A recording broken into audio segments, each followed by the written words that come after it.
sea to sea, from planet to planet, and star to shining star, from out of the night and into the light.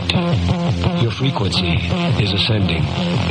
With your host, Sean David Morton. All right, you are go. From sea to sea, from planet to planet, and star to shining star, from out of the night and into the light, from the pyramids of Giza to the pyramids on Mars, from international espionage and political intrigue to hometown shenanigans, from the black hole at the center of the galaxy to the God module at the center of your mind. Your frequency is ascending. American Freedom Radio is tickled pink, pleased as punch, and more than happy to present Strange Universe with me, your host, America's sweetheart, the Scott Farkas of Internet Radio, Sean David Morton. All right, I'm just going to get to it tonight. We got a ton of stuff going on. We have, I guarantee you, this is a program that you're going to want to record. I guarantee you, this is a program that you want to get on the archives if you're bringing them up later on. Because tonight we have the legendary Benjamin Fulford on as my guest. This is the first time we've had Benjamin on the show. And I've been a big fan of Mr. Fulford for quite some time and have been a follower of his blog ever since I was first introduced to his work by Carrie Cassidy, the lovely Carrie Cassidy, and Project Camelot. So he's coming up right after the first break, but there's all kinds of stuff we have to talk about right now, so I'm just going to get to it. On Monday, October 10th, and by the way, today is October 13th, so it's a perfect time to have Mr. Fulford on. It is Sukkoth, which is a Celtic occult holiday, if you will. It is the anniversary of the night the Templars fell, which was October 13th of 1305, I believe it was, when Jacques de Molay and the Templars were declared heretics by the kings of Spain and the kings of France, and the massive Inquisition of the Templars began. It is also, as of Monday, October 10th, was the end of the sixth night with the full moon in Aries. And now we're, on Tuesday was the beginning of the seventh day. And that seventh day, according to Dr. Carl Johan Kalaman, the author of The Mayan Factor, The Mayan Calendar, and the Transformation of Consciousness, and The Purposeful Universe, specifically talks about how the next 18 days before what he believes to be the October 18th end date of the Mayan calendar are going to be bringing about a massive series of changes, a rebalancing of the world, a veil lifting off the right-hand side of the brain that has been in place for 26,000 years, a merging, if you will, of the East and the West, which is why it's so fortuitous to actually have Mr. Fulford on the show tonight, because truly he is a person that brings Eastern quantum time philosophy, if you will, into the didactic linear world of the West. All right, this is Sean David Morton. Strange Universe, marinated in a special sauce so you can taste the difference. We'll be back with my guest, Benjamin Fulford, in a few beats of your heart.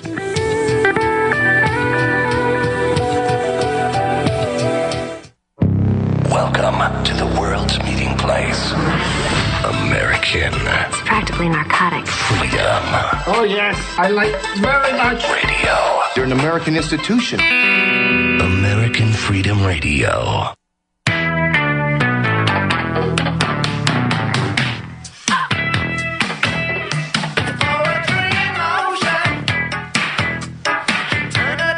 Educated at Sophia University in Tokyo, Japan, the University of British Columbia in Vancouver, and holds a BA in Asian Studies, where China is his area of specialty. Originally from Canada, as a teen, he spent time in the Amazon, then devoured his studies in college. He ended up living in Japan and speaks 4 languages fluently. 20 years experience as a professional writer and journalist.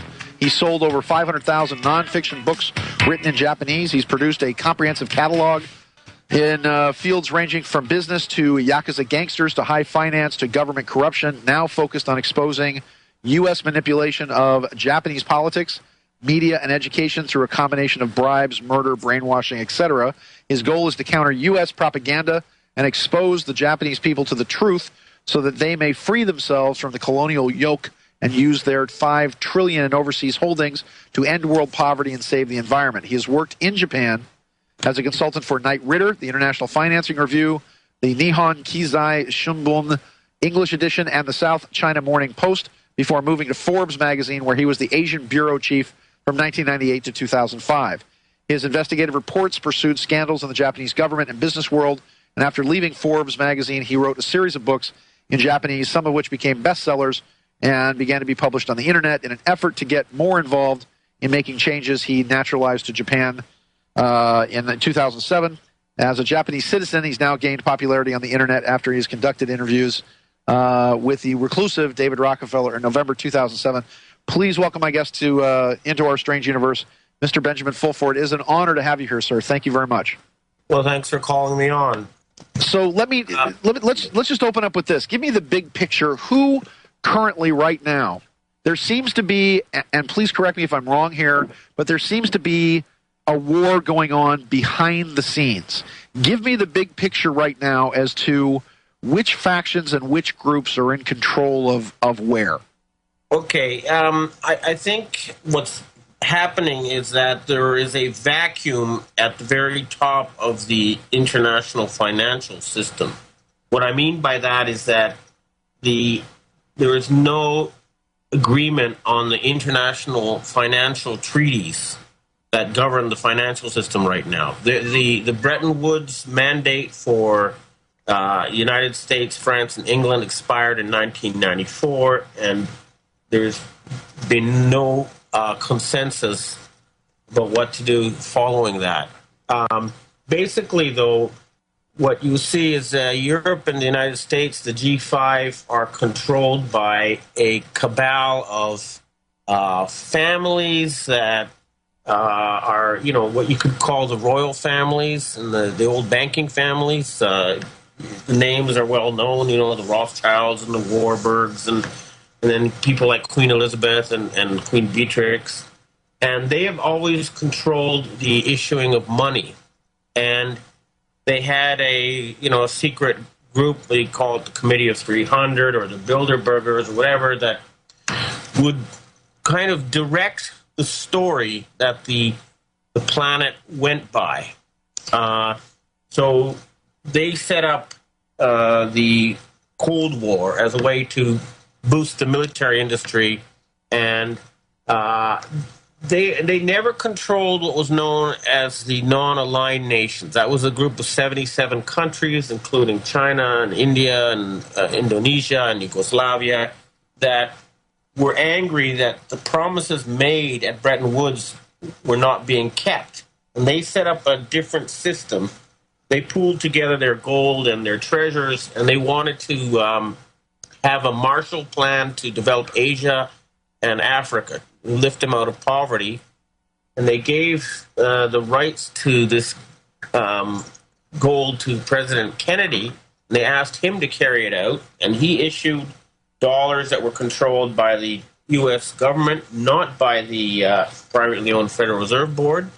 And he was assassinated, and then President Sukarno, who was the signatory for the non-aligned nations, was driven out of office.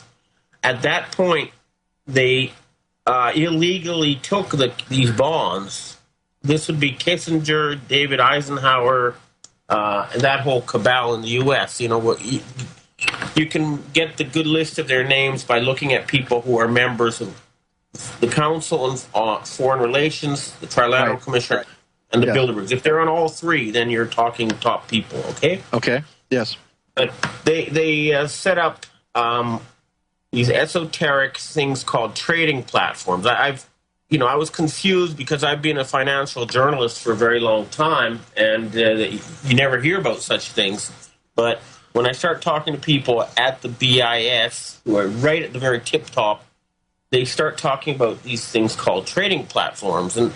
And further research showed that what they are is an illegal fraud, but that's the system they've been using to take government money and put it into the private hands of oligarchs. For example, the Kennedy bonds, were supposed to be owned by the U.S. government and under control of the Congress and stuff and the Treasury Department. Instead, David Eisenhower has privately using them for secret purposes that we're not aware of. And there's been a long investigation into this issue by people who were trying to figure out what was going on ever since Kennedy was assassinated. And the general consensus is that what we're seeing, the big picture, is that the fascists who lost World War II were trying to set up a fascist world government. And so this would be certain factions in Japan, in the U.S., in Italy, in England and stuff. They wanted a government controlled by them, and they very nearly pulled it off. This is what everyone refers to as the New World Order. But now I've been contacted by a different group. They say that they are the people who were responsible for 9/11. And they say they did that deliberately to try to cause a revolution in the United States, to set up the process of imploding the U.S. economy and setting the stage for revolution. And they claim that they're the same group that started the American Revolution, the French Revolution, and the Russian revolutions, and that they're anti-aristocrats and people inheriting power. They believe in meritocracy. This is a group that's popped out recently, and they're not associated with the other groups that have contacted me before this. Now, you have to remember, again, I would remind people how I got involved in all this was simply by asking why the Japanese didn't use their own foreign exchange holdings for humanitarian purposes. And the answer I got was that because they were killing Japanese prime ministers and politicians, and the people you see in the government are just puppets for a foreign mafia. And this is a very unexpected answer I found. And then I got further involved when they sent people to try to kill me. And the result is that what I found out is that above the public structure of power that people see in the newspapers and stuff, there exists groups that have the ability to murder. That means spy agencies, that means gangsters, it means militaries, and these people who, at the end of the day, will resort to force if necessary, are a layer of government we do not see. And there's all sorts of intrigue going on now because we're trying to take control of the process of creating money away from this cabal that wants a fascist world government. And they, of course, they've been working so long and so hard on this great plan of theirs, are doing everything they can to prevent this. And in a way, it is a psychological battle as much as anything, because finance, essentially, it's a process of deciding what humanity does in the future. And a lot of us around the world, and this is especially true outside of the Western countries, are sick and tired of this cabal of, carrying out wars for no real reason except to make money. The Cold War had a lot of people fooled, and it did do a lot for the development of industry, and space race and stuff like that. But when they moved to this so-called war on terrorism, it was so obviously phony, and it was designed to put the U.S. in perpetual war over the next 30 or 40 years. Then everyone has said, why? Why are we giving money to these people? And the reason you're having a crisis now with the U.S. and the euro is that they rely on the rest of the world to finance them. They don't have enough of their own real money. And when I say real money, I mean backed by physical goods and services, things that really exist, and not just numbers they put in their computers. Yes. And one of the cases that they've been using to try to get to the bottom of this whole mystery and to get to this cabal has been the one in 2009 in June when two Japanese were detained in Italy with $134.5 billion worth of bonds. I remember it very well, and they were trying to say that the bonds look completely great, but they're fake treasury bonds, even though nobody could tell the difference. and they weren't arrested. They had diplomatic passports. In fact, I talked to both the people who were seized, as well as I was invited by the Italian Freemason P2 Lodge to Italy to discuss this whole issue. And it was very clear that these bombs were stolen. There was no real legal activity, and they've been trying to cash them in. They took them to the Chinese Communist government. They took them to the Senate Finance Committee, and they were being followed, 24 hours a day to see what they're going to do with these bombs they stole. Yes. To see where the trail led to. And it led to Davos World Forum, and then it led to the UN. The UN came out and offered us $100 million to stop this investigation. But what it turns out is that, the non-aligned nations have legal rights to $371 trillion worth of assets. Okay?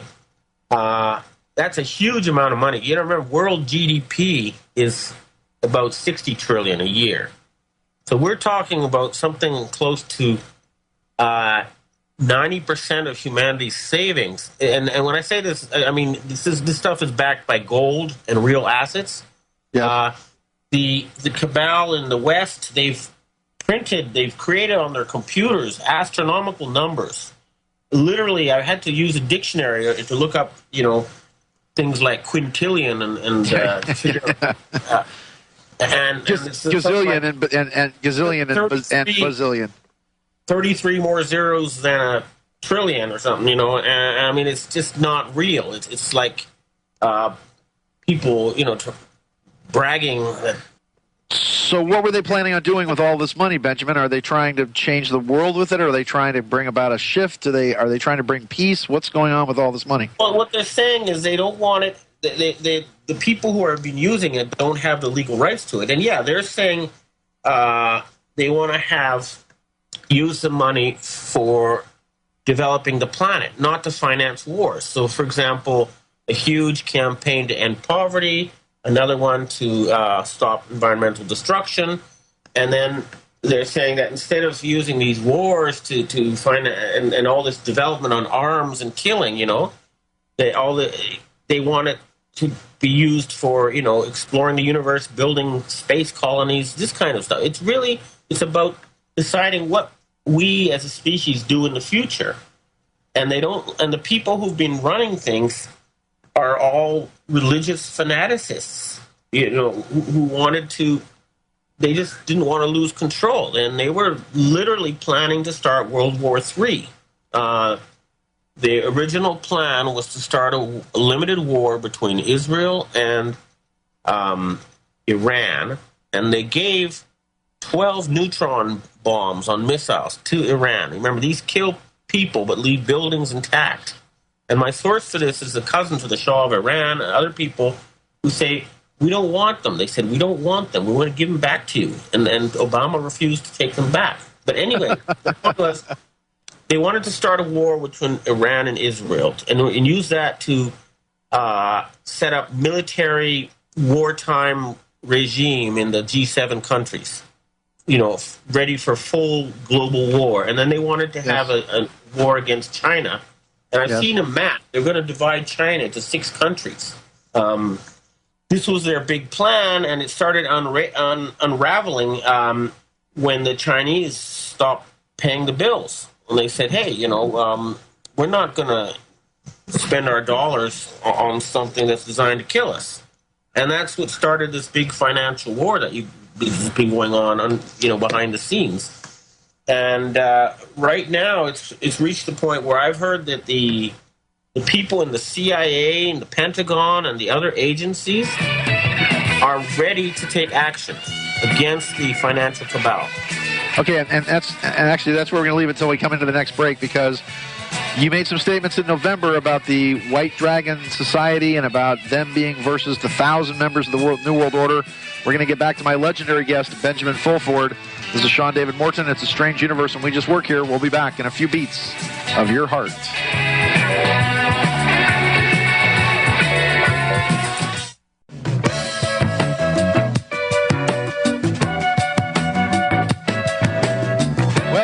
breezing tonight. Hardly breezing. We're actually at the precipice of destruction, apparently. So, but George Benson always makes everybody feel better.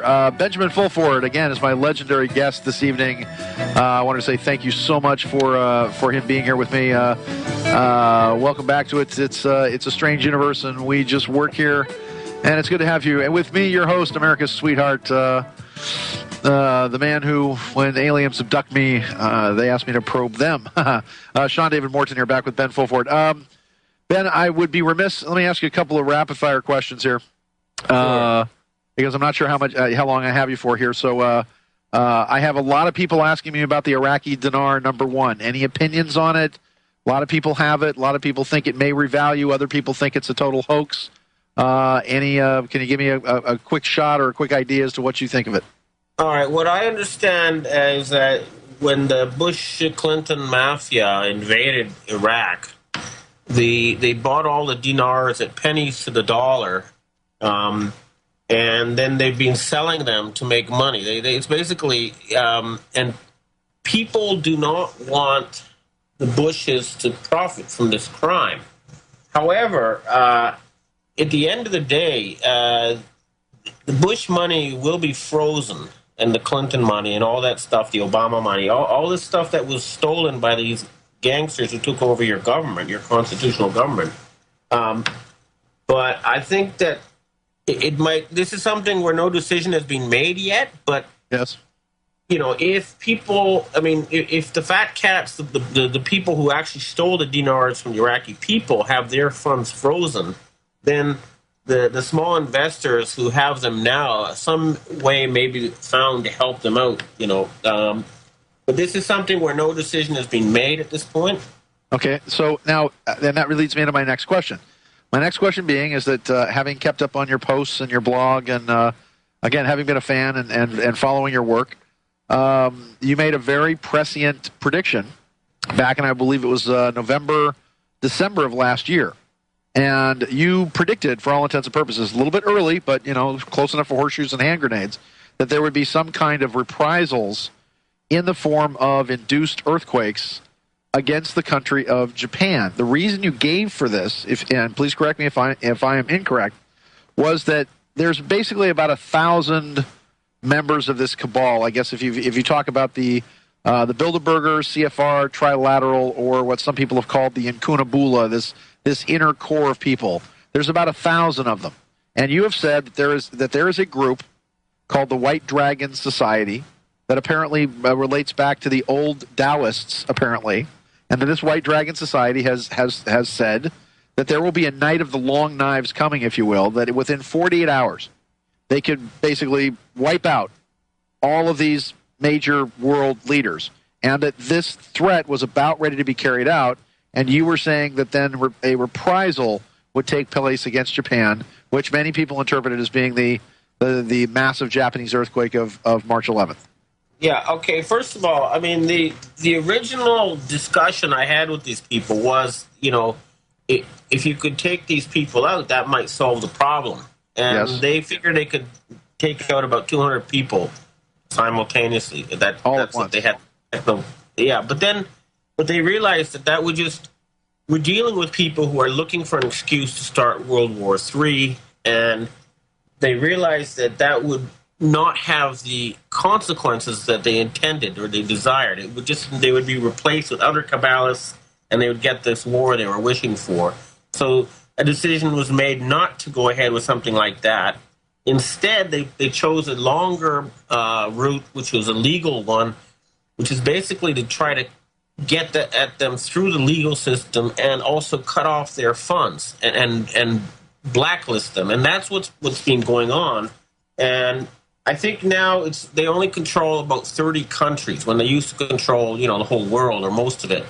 They're really down to a rump now. And because the real funds are being cut off to them, you can see that the consequences with the euro falling apart. The reason the euro is falling apart is because they're no longer getting money from outside of Europe to prop up these, Mediterranean countries that had, chronic deficits.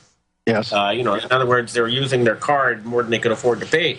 Right. And you've also, I'm sorry to interrupt, but you've also said that many of these people are talking about fleeing and going to South America, or that there's some deus ex machina that's supposed to come from the sky and put all these people in jail. Who is this supposed to be?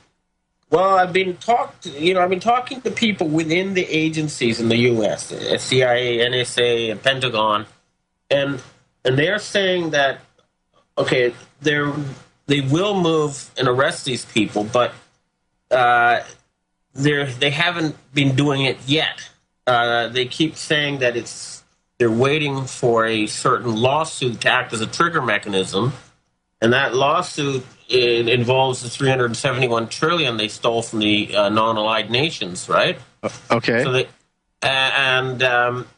they've been trying to block it all sorts of ways, but what I'm hearing now is that it could go ahead in November. But even if it doesn't go ahead, what's happened is that by not giving up control of the U.S. dollar, they are pushing the U.S. economy into a disastrous tailspin.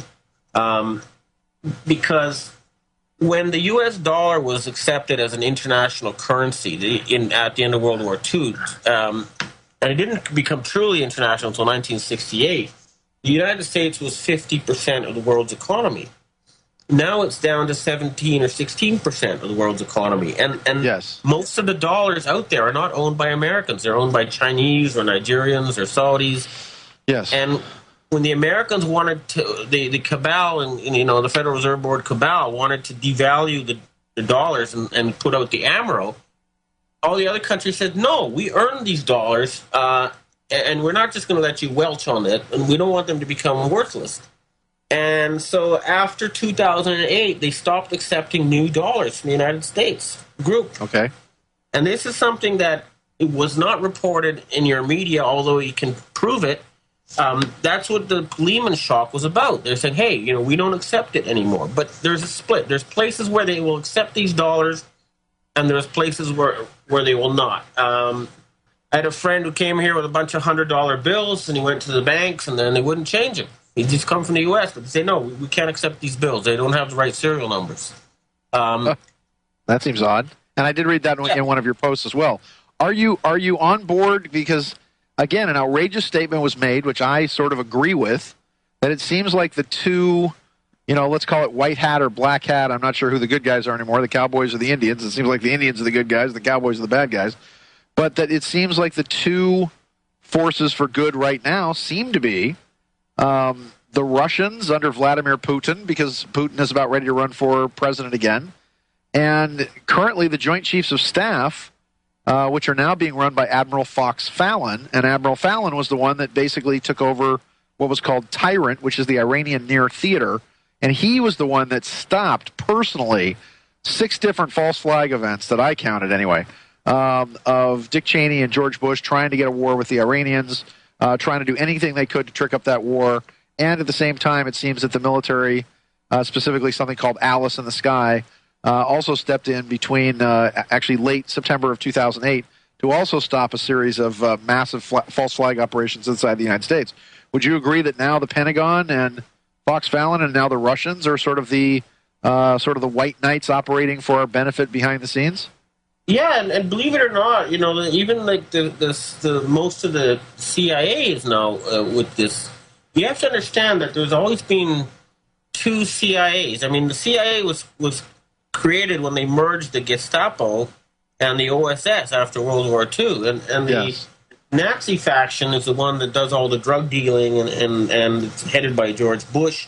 And the other faction is patriots who who work on government salaries, don't make their money from drugs, Right. And that group is helping us too. And there's what they're realizing is it's taking a long time because they want to go through this legally. But what they're saying is there's a legal way to remove these people from power. But when they've investigated, they found that most members of Congress had accounts in the Vatican Bank with huge bribes in them. And so cleaning this mess up would involve changing almost every politician in Washington to do it right. Is it? Go ahead. And the other thing is that the military doesn't want to be seen as the bad guys, right? And so they're not, for example, going to intervene in these protests and stuff going on right now, but they only intervene when people are actually killing each other. Then they'll come in to make the peace, but not until that time. And, we're close to the end game. But the other thing they've realized is that a lot of the debt the U.S. has, they don't have to pay, okay? A lot of the U.S. government debt was created through fraud. Yes, you can just say, hey, like the Irish government, you don't hear about Ireland anymore, right? No, you don't. You used to hear about the Celtic Tiger, and now they're just all gone. Well, the Irish Prime Minister has gone to these bankers and said, well, you got your right to this debt that you say you created through fraud. We don't have a legal obligation to pay it. Benjamin, here comes. Can you stay with me after the break, or do you have to go? After one more break, then I've got to meet somebody. So one more session. Okay, we're going to be back after the break with Benjamin Fulford. We're going to talk about the end game with Mr. Fulford. This is Sean David Morton, the 5-star general of Generation Y, the admiral on the oceans of truth and justice. It's a strange universe, and we'll be back in a few beats of your heart.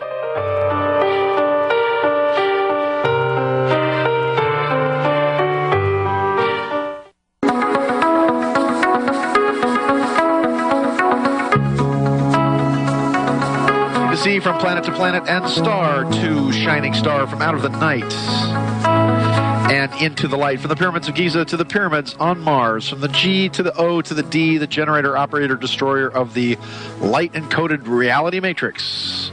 We are here to save the soul, the survival of universal life, the radio show hated and reviled by Sarah Palin, the Kardashians, Paris Hilton, and Snooki. Please fasten your safety belts on your souls. Put your tray tables up into your frontal lobes and keep your arms and legs inside the radio at all times. Ding! You're free to move about this strange universe with me, your host, America's sweetheart, Sean David Morton. My guest this evening, the legendary Benjamin Fulford. Benjamin, I certainly hope, as I said, I've been a fan and a follower of yours for a long time, since your stunning interviews on Project Camelot with our good friend Carrie Cassidy. I certainly hope you'll be a regular contributor to the show, and I can have you back a lot. Can we do that? Maybe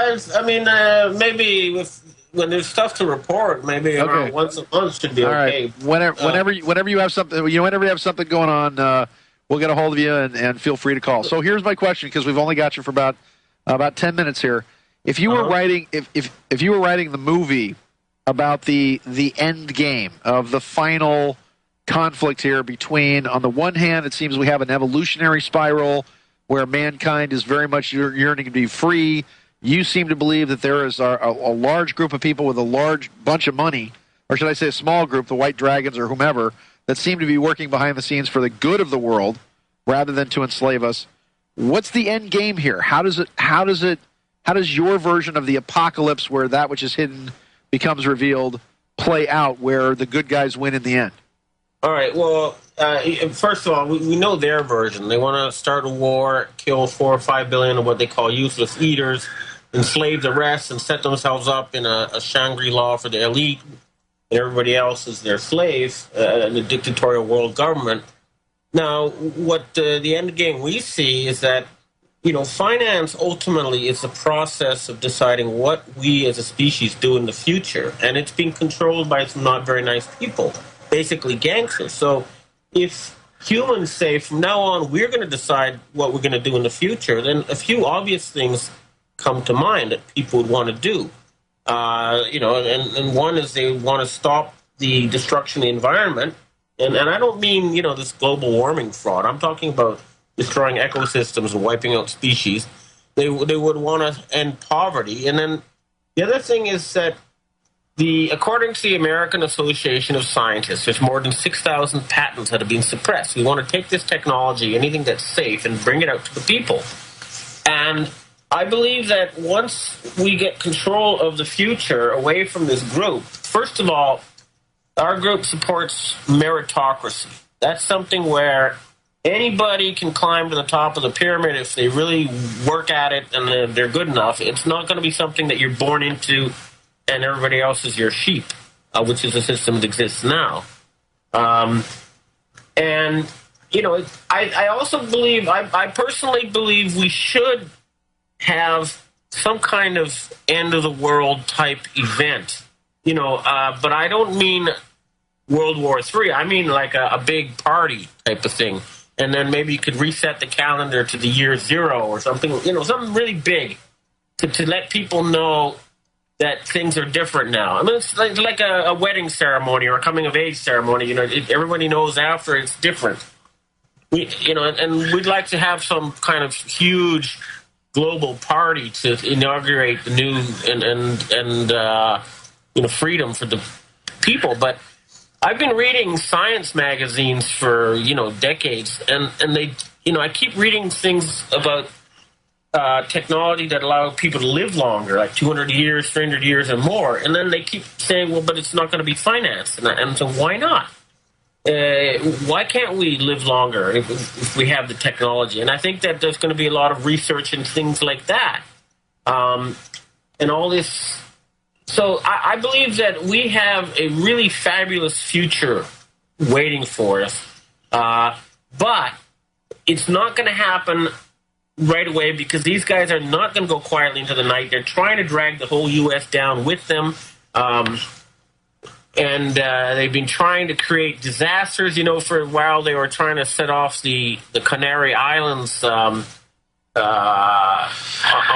big earthquakes. That would have caused a 500-foot tidal wave to hit the U.S. East Coast. Are you talking about blowing up Las Palmas, which is the island of the Canary Islands? They were threatening that, and I think that's been stopped now. But what I'm saying is these guys are going to do everything they can, but the good news is they don't have the money and they don't have the support of most of the world now. Even within the U.S., the people who count don't support them anymore. They needed secrecy to keep their system going, and they don't have that secrecy anymore. People now know that they have these computers where they type in $1 trillion and let them play God.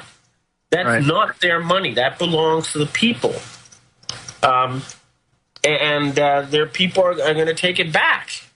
This is the process that's happening. So, we expect some, world peace, for example, would be a no-brainer. And then really extended development of the universe. And then, of course, we all want to know the truth. Okay? There's some... Clearly, I don't get into UFOs and stuff like this. I'm deliberately trying to stick to the daily nitty-gritty of the actual financial system and then the international treaties. But we do know that people were going out into space. There was Apollo flights, and then the talk was that we're going to be having colonies on Mars, and everything just stopped dead in the 1970s.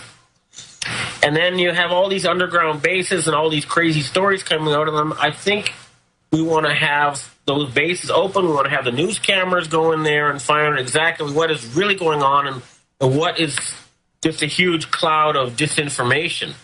Speaking of disinformation, you were quoting earlier in your show a Sorcha Fowl, okay? Yes.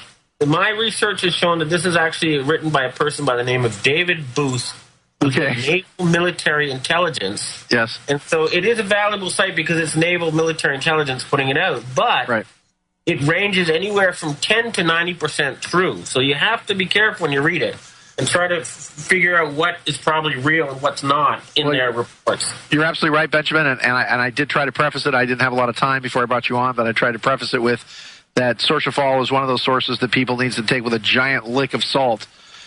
Because, again, it seems to be one of those kind of radical sources that sometimes seems to be true, sometimes does not. I know there were other intelligences coming out of the about the Middle East that specifically were Israeli intelligence and Mossad intelligence about certain weapons that they had and whatever else. But that's what we have to look out for all the way around it.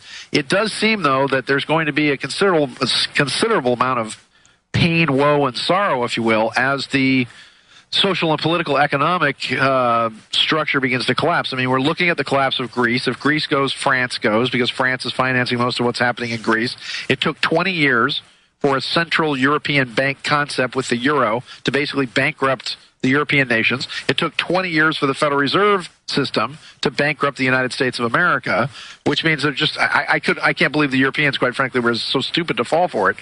And now... Well, yeah. Go ahead.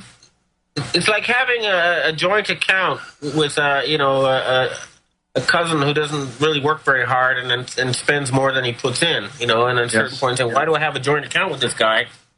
And that's the essence of it.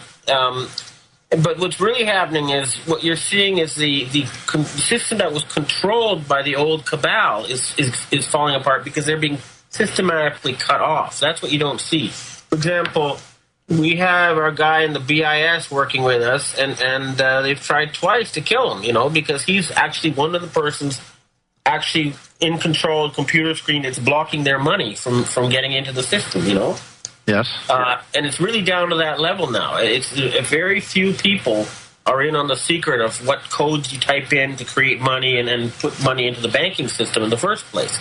And in some ways, it needs to be kept secret, but it was stolen by people who didn't have the rights to it. That's the issue we're dealing with at that level. But they don't want to give up power, so they're going to have more chaos before they finally, accept the inevitable that their system's control is no longer viable and that humanity will be free.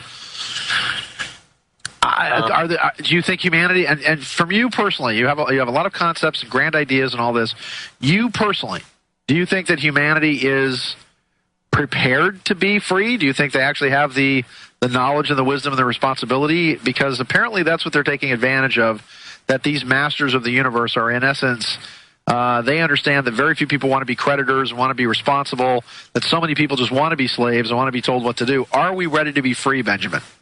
Well, a lot of people will remain. Look, a lot of people, you know this, they're not going to change until what they see on the network TV changes, okay? When it's announced to them that it's going to be different, then they'll go along with that. And there will always be people who just will act like sheep. And that's unfortunate. But what you can do is if you educate people, give them the truth, people generally make good decisions when they have good information. And I think you can trust them as long as you take them out of their ignorance. But, that's why I say the democracy was subverted because they took over the control of the media and the banking and the money. And so what they did is they systematically took over your democratic system through bribery, murder, and propaganda until it became a hidden fascist system controlled by members of a similar ethnic group. And I'm not talking about Jews here. I'm talking about Central Asian Khazars. And their belief system is not Jewish, okay? Yes. But they're the same group as the Ashkenazi Druze, the same ancestry. But I don't want to get that issue confused because they're separate. Yeah, yes, and actually, 1 million of those guys. And actually, they're part Mongol actually because of Genghis Khan and the Mongol invasion. But go ahead, yes. Yeah, and I'm still hearing they're going to be deported from the U.S. When people find out what they've been doing, they're not going to be welcome anymore. And some people want to put them in the FEMA camps. Some people say ship them to North Korea. I don't know what's going to happen. This is going to be something that the American people are going to have to decide. But there's going to be a lot of angry people out there when they find out what's being done to them by this group. How they subverted your democracy and turned you into a fascist, warmongering nation. And the other thing is that what we need to do, too, is that once the U.S. debt is written off and we reestablish a financial system, the Americans need to come up with their own currency. The U.S. dollar is not an American thing. It was never controlled by Americans since the Federal Reserve Board was taken over by foreigners. And it's an international trading currency. And the interests of that are different from the interests of the United States as a country. And that's something that they need to wrap their heads around. They can't think away from that, but they have to come up with a new currency for the United States, separate from all the dollars that have been issued since, up until 2008. And then those other currencies that are out there, those dollars that were owned by the world, will be backed by gold, and they'll become world dollars. And we need to have some kind of We have to rebuild the institutions that were built after World War II. It means everything has to be changed. The UN, the BIS, the IMF, the World Bank. We need a total revamp of the international architecture to make it more democratic and representative of the actual people on the planet, and to take it out of the control of a corrupt mafia that has infiltrated the very top ranks. And who do you see this as being? Again, if George Soros is the hope for humanity, I don't think we have much hope. No, George Soros is in trouble. He's not going to be around much longer. I mean, they're going to take him out of commission. I don't mean killing him. I mean they're going to put him in jail or something or take his money away. But he's been trying to take over this protest movement, as you know. They're all trying to co-opt it. But they don't have the support of the people who control the military and the agencies. They're losing that. And at a certain point, the media monopoly is going to break up. I'm hearing that Rupert Murdoch is ready to change sides. I know he's been under a lot of attack. And part of the reason he's under attack is because he may be ready to break with the media control network or grid and start providing some truth. I'm hoping he will, but he's waiting. He's waiting to see the military act before he does that. So we'll see. If there's a bunch of arrests before the end of the year, that'll be a sign for everybody to see. Otherwise, you'll see more, the infighting and people, spilling secrets on each other. It's like rats in a sack turning on each other. And you'll see more of this, and information that's been hidden for a long time will come out. But just be careful. These guys are the world's best liars. They put out smog and disinformation, and just stay away from anything that doesn't have solid proof. And they can't fool you. And just remember, they don't have money anymore. All they have is illusion, and that illusion is breaking up. Okay, and so what is happening again? At the end of the day, what's going to happen is humanity is going to take over the process of deciding what they want to do next in the future from a small inbred elite. And that's going to be bigger than the fall of the Soviet Union. It's going to be the biggest thing probably in thousands of years in our history. That's how big it's going to be. I can't even, the implications are just so mind-boggling. But we're going to have the opportunity to live for thousands of years. We're going to have all this SF technology that's been hidden from us. Free energy will allow us to live like rich people. This is all going to be realistically possible within our lifetimes once we get rid of these control freak monsters who took over the top of the Western system. And I guess last but not least, again, you've created a lot of controversy. The August 23rd earthquakes, part of which I predicted, actually. I said that there was going to be an alignment, and within 5 days of August 18th that we were going to see something on the Appalachian Plains and in the Appalachian quake. You believe that these are this war being extended to underground bases and facilities being cleared out? Explain a little bit of that before we have to go. Okay, what I heard from my direct sources, not stuff I read on the internet, was that they were 2 missiles in the underground system that were going to be used to set off some kind of terrorist event in New York and Washington, and instead they were taken to the safe part of the underground system. They were blown up where they wouldn't cause much human or material damage, but I heard a lot of their warehouses, their stashes were blown up. And then to confirm it, there was the seismographic evidence showing that it was an underground explosion, not an earthquake, and the epicenter coincided with known underground bases. Benjamin Fulford, thank you so much. I hope you're a regular contributor to the show. I respect your time, and I understand that you have to go. Thank you. Can you come back? If something important happens, I'll contact you. But when there's no news, there's no news.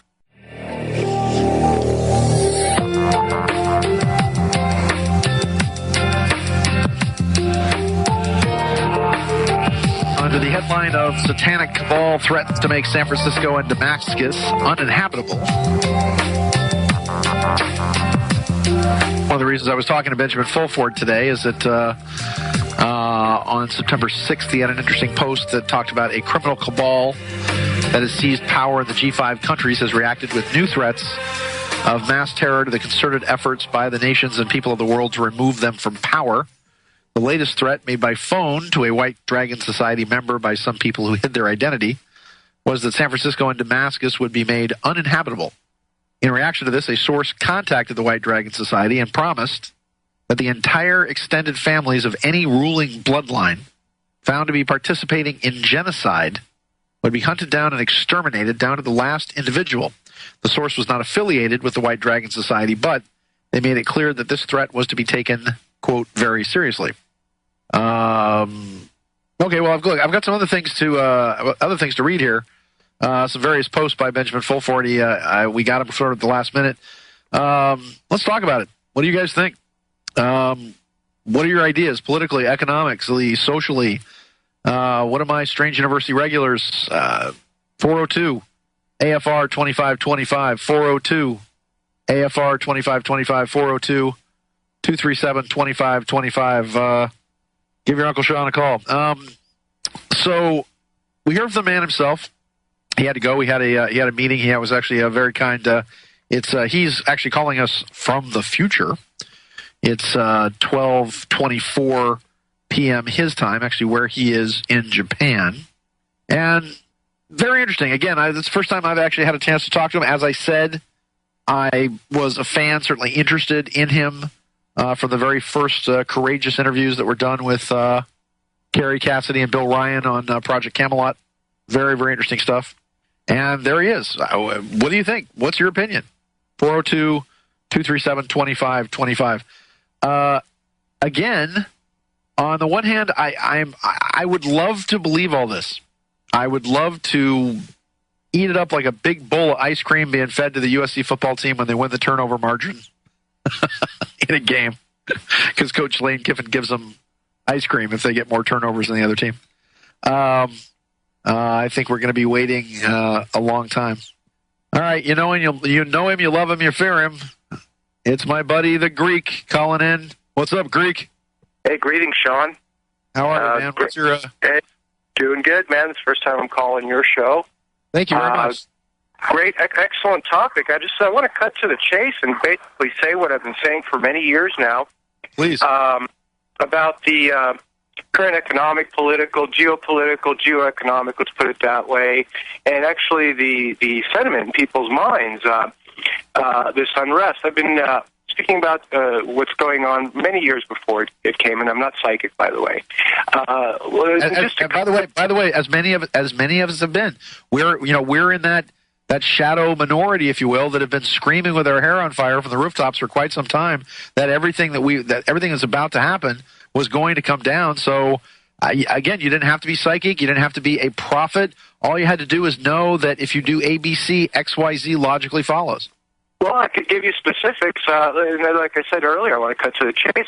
What you actually are seeing in all this unrest, believe it or not, is the precursor to the formation of what some might call a Middle East Union. It's similar to the EU, but unlike the EU. It'll be about 10 countries in the Middle East.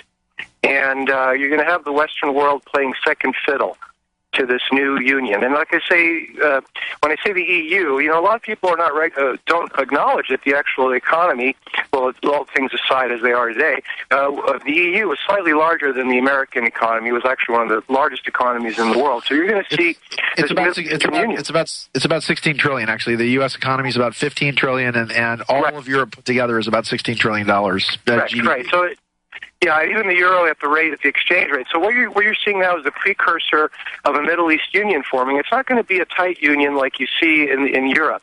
Now, and I'm saying this is for people who have eyes and ears, as they say, and also I know the show's being recorded, and it's not like I get off on listening to this after it happens or anything. I just want to put this out so people can hear this. And here's another thing.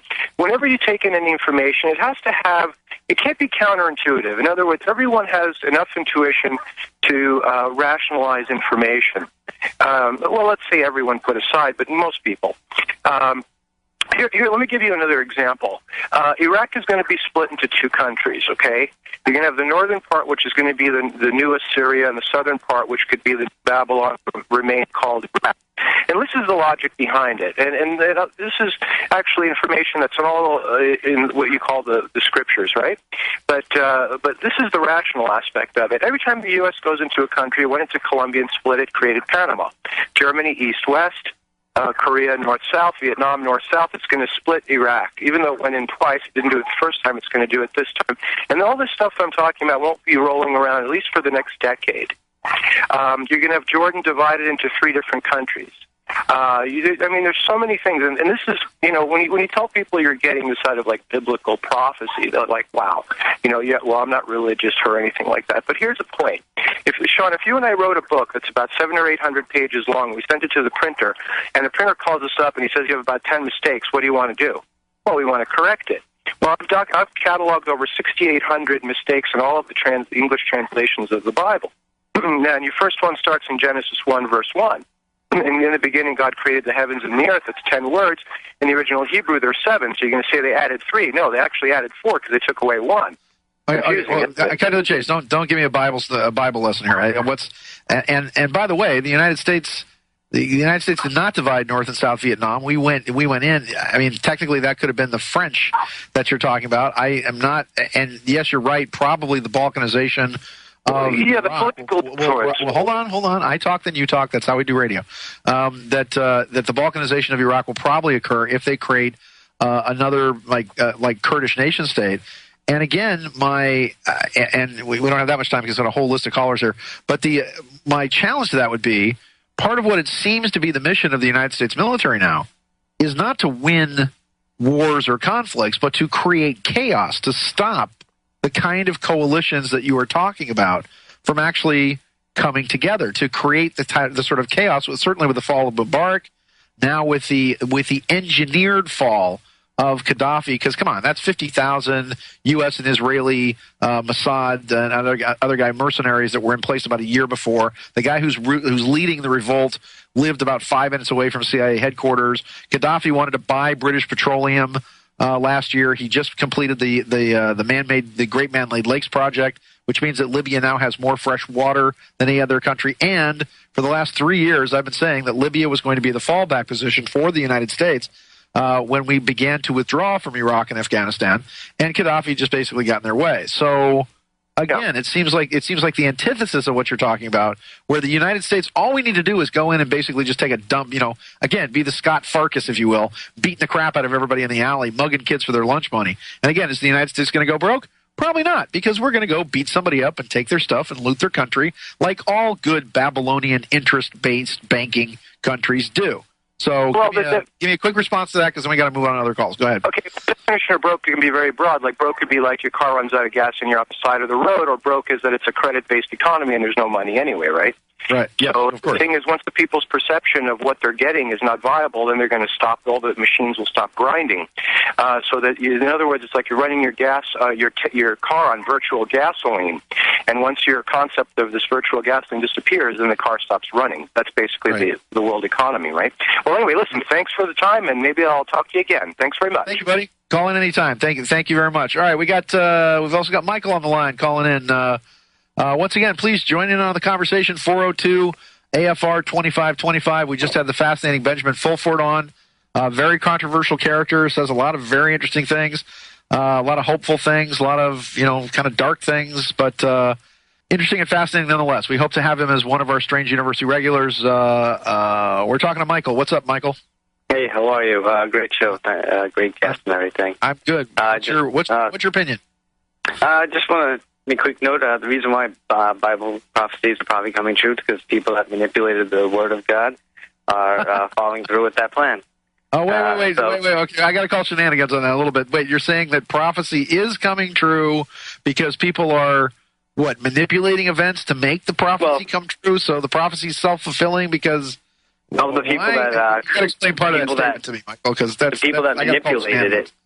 Well, the people that manipulated the Word, the Bible, right? Yeah. The people that go back, they obviously put some things in there to manipulate it. So therefore, the people that are now in control are probably following through, are probably the same sort of, same money changing aspects of it. The money saying the bloodlines and all that. You're talking about the Jews. Say the Jews. I don't know why people... No. This goes out beyond... Say it together. This goes out beyond all things. You know, I don't believe hate has a... I'm not saying that, but I notice everybody has these little code words, and everybody has, this and that and the other. And again, I completely agree with Benjamin that we're talking about the Khazars and the Khazarians, who later became the Cossacks, and people do not understand their history. That this section of Eastern Europe, which was occupied by Genghis Khan and the Mongol horde, and they stayed for several months. They actually stopped at the Black Forest of Austria at this line of demarcation between East and West. And they basically hung out for about 3 months or so, raped everything they could get their hands on, because the Mongolians liked rape a lot. And then they just packed up and went home and left a race of people there that were very much mixed with the Mongolians and became known as the Khazars. And the Khazars then, about the 8th century or so, stuck between Christian Russia and Christian Europe and Islam to the south, basically converted en masse in the 8th century to Judaism. Which is why you get all these people of Eastern. Which is why, come on, the Jews did not wander around in the desert in those big heavy coats with the, with the big giant Russian hats and all these Hasidic Jews and all that. They're from the Khazarians, and again. Go ahead. Oh no, I was just simply saying that I was agreeing with that, and the fact I'm not saying it's one of those Jew world order type of scenarios, but I think the bloodlines and the money is still pretty much falling into the same hands generation after generation. Well, I think when you get to the point where you're that rich and you're that evil, the Bushes are Episcopalians. The Rockefellers are, I think, Episcopalians as well. Somebody else is like Baptist. You have Sung Mung Moon, who owns all kinds of stuff in the United States, and he owns the Ramada Inns, and heck, the girl I took to junior prom. got taken away by the frickin' Moonies, and her mother was trying to get me to go in with guns blazing and rescue her and her sister from this Mooney cult, where she married some Korean guy that didn't speak any English in some big mass ceremony in Yankee Stadium. If that's not mind control and slavery, I don't know what is. And of course, it happened at Yankee Stadium, which I think is, once again, depending on if you're a Red Sox fan or something, it's the pit of evil, or it's where the angels live, or whatever you want to call it. So you think that prophecy is being manipulated? Do you think that there's well, I think there are people that were very intelligent, looked at it, and hey, how do we make this happen and work for us? Just pretty much like the birth and understanding of fire.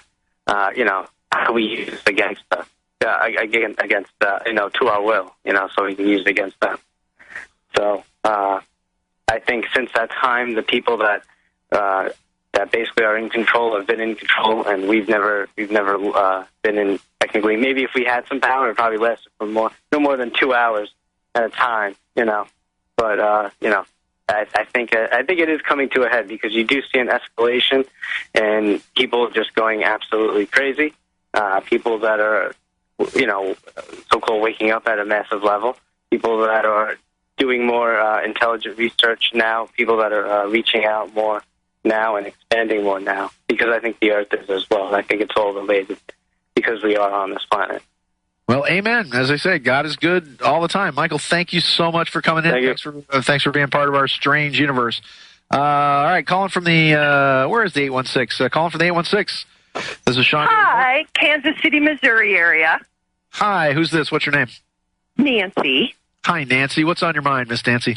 I love your show. Thank you for taking my call. Thank you. Strange Universe loves you too. Thanks for being here, Nancy. What's on your mind? What do you think? What do you? Are we coming to a head, or is the world going to end? Are we in the apocalypse? What's your take on it? Well, actually, I wanted your opinion on that. I have followed Benjamin Fulford. I've followed Benjamin Fulford. And sometimes he's even tied to some things about David Wilcock. They've been talking about what's going on in the underground bases. And also Carl Kalaman, who you're friends with. And also your Buddhist training about the veil being lifted. David's kind of jumped on Ben Fulford's, wagon and has just printed a bunch of stuff on his... Nancy, do this. You want to hang on for just 1 second? Can you hold on, lovely lady? Sure. Okay, I hate to keep a lady waiting, but we've got some bills to pay, as they say. This is Sean David Morton. Again, the only person that Chuck Norris has ever apologized to. The only guy who knows what Willis is talking about. It's a strange universe, and we just work here. We'll be back. Hold your breath.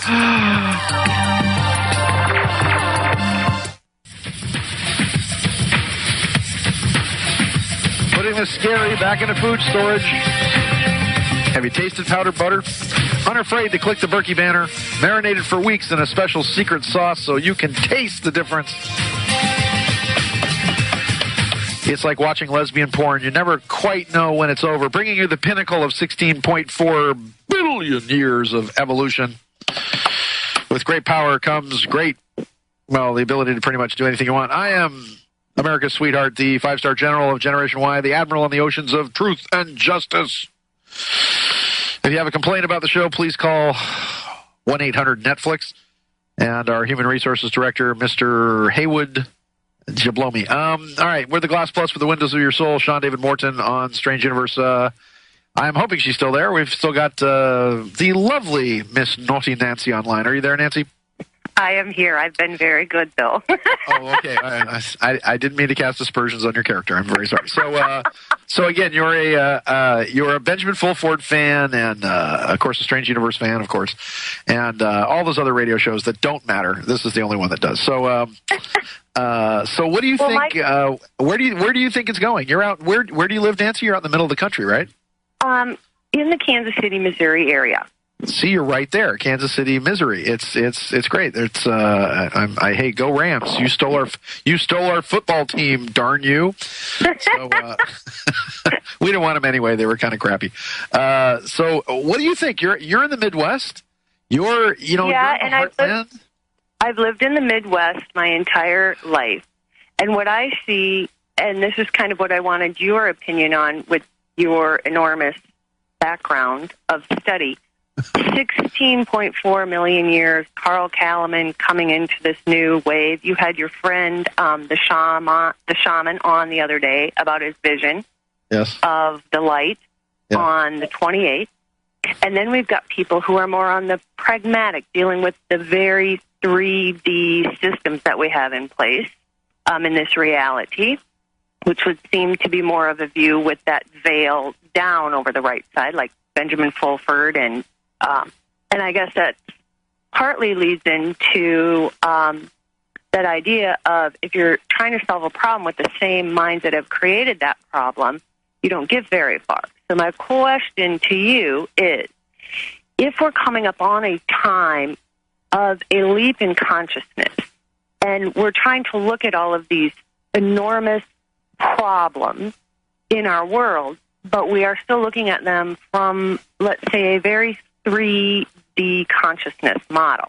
So you studied with the Buddhists, you met the Dalai Lama, you're friends with Carl Kalaman, you know people in the esoteric world, people in Hollywood, people that are very, in that 3D world. Where do you see this going as far as consciousness? And are we looking at these two different strains? Wow. Okay. Great question. Thanks for asking it.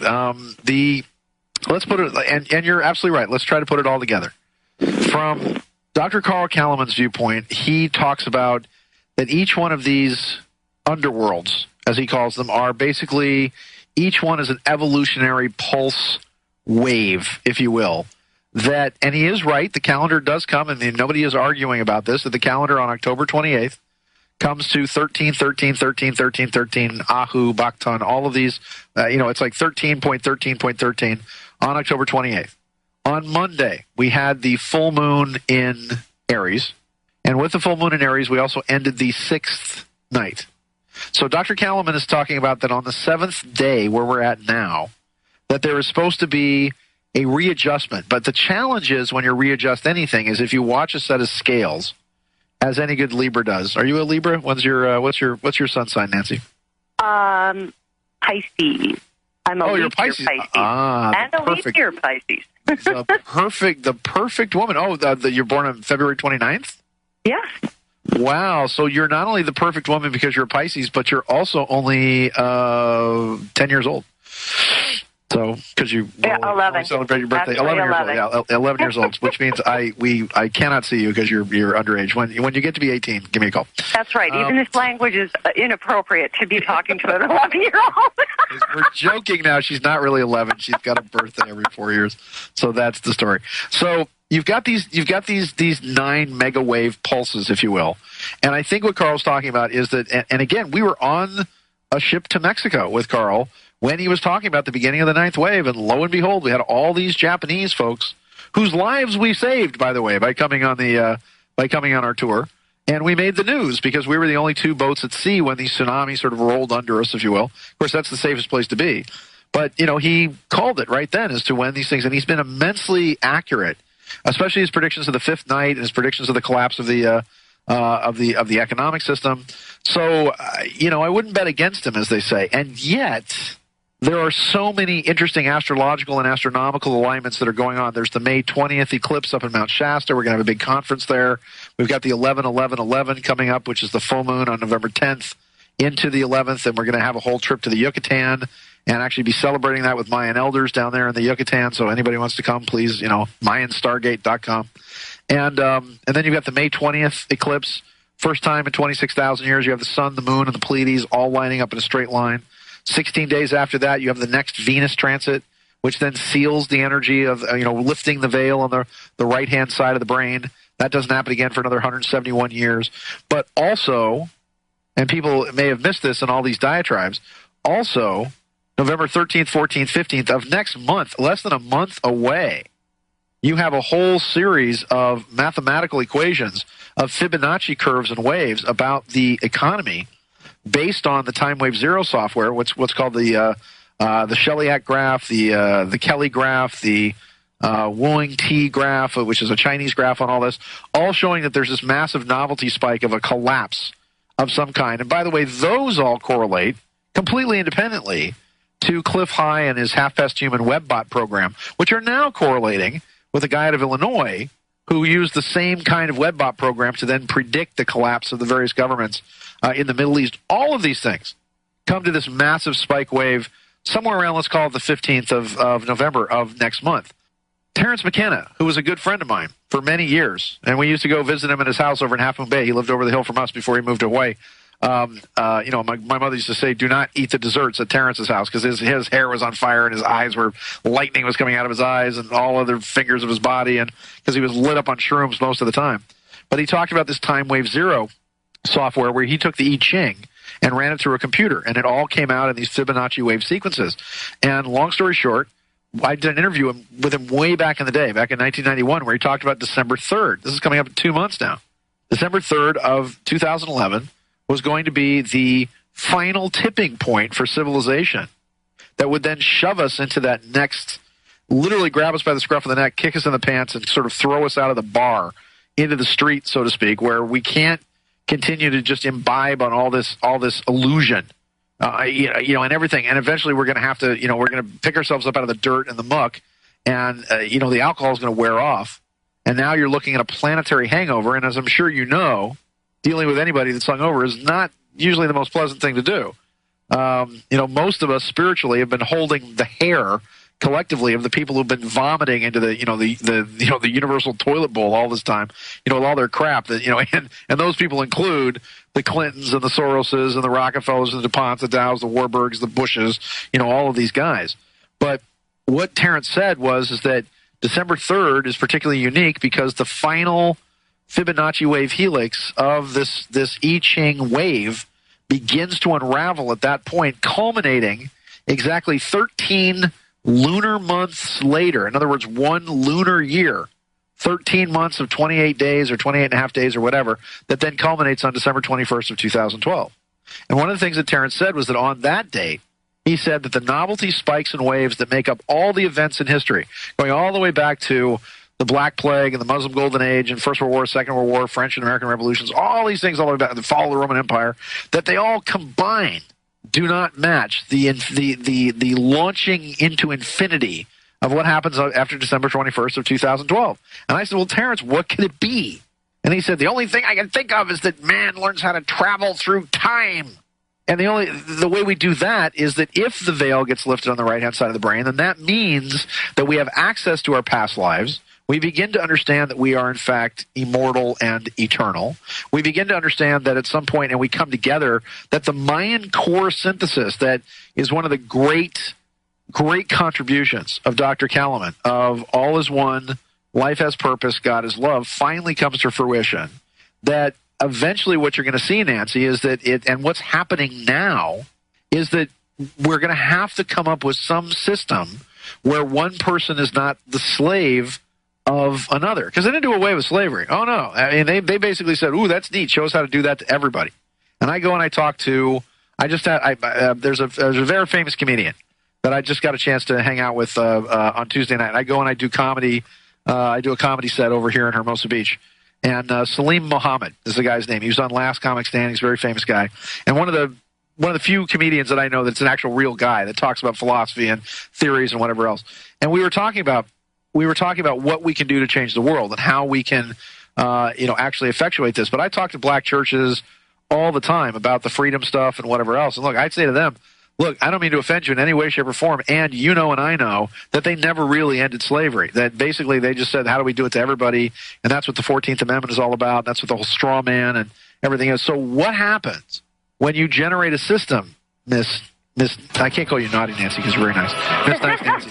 What happens when you generate a system that's based on freedom, based on truth, justice, and the American way? I think that's where everything shifts and everything changes, and we come to that amazing, brave new world. Nancy, thank you so much for being here. Thank everybody for being here. It's an amazing show.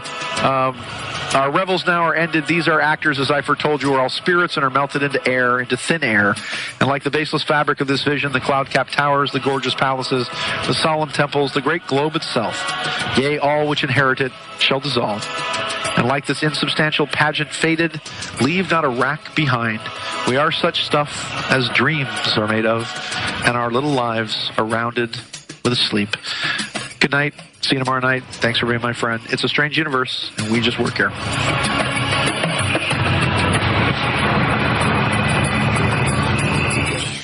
No rules. No rules. No taboo topics. No taboo topics. No fear of doom. No fear of doom. We are American Freedom Radio. American Freedom Radio.